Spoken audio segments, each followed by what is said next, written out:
He was a penitent sinner. He repented of what he did in an open situation. But even in all of that, he says, I will extol the Lord at all times.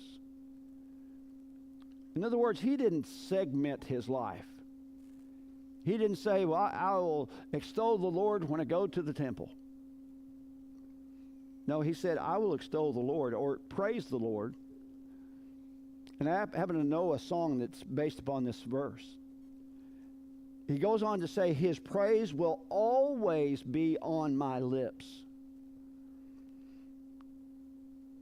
Not just during the assembly times, but every opportunity that I get, I will extol the Lord. I will praise the Lord at all times because of what he's done for us.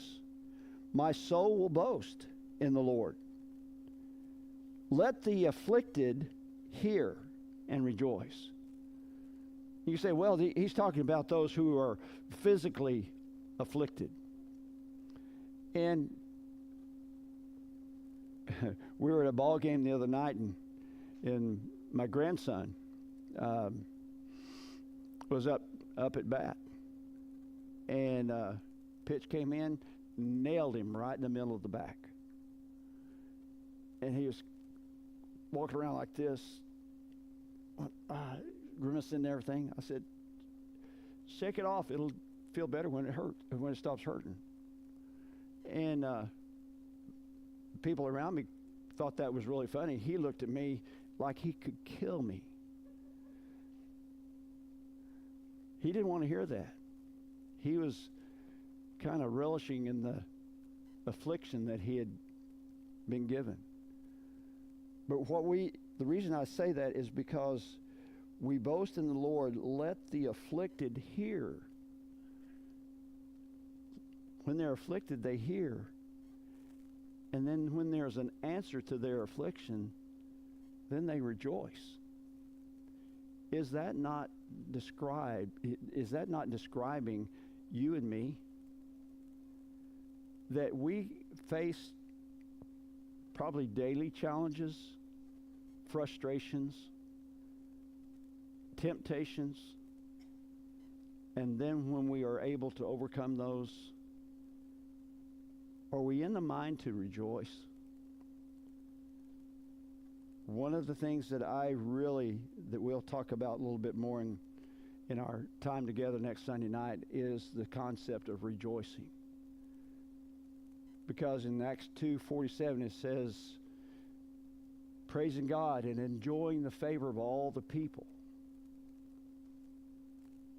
And the Lord added to their number. Praising God and enjoying the favor of all the people. Rejoicing. Joy. Joy that sometimes is inexpressible, but there's still joy. It's out of that joy that we can say, glorify the Lord with me. Let us exalt his name together in an atmosphere of joy.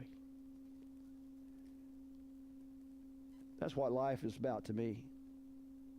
Later on in this chapter, verse 8, it goes on to say, taste and see the Lord is good. Blessed is the man who takes refuge in him. So that's the challenge to you tonight. If you are in that moment of affliction, you can take refuge in him. And maybe we can help you with that. Maybe we can pray for you and stand alongside of you, encourage you as you deal with the affliction, so that after you've dealt with it, and after it's no longer an affliction, you can rejoice in your life from that point. If you need to respond to the invitation this evening with any need, we invite you to come as together we stand and sing.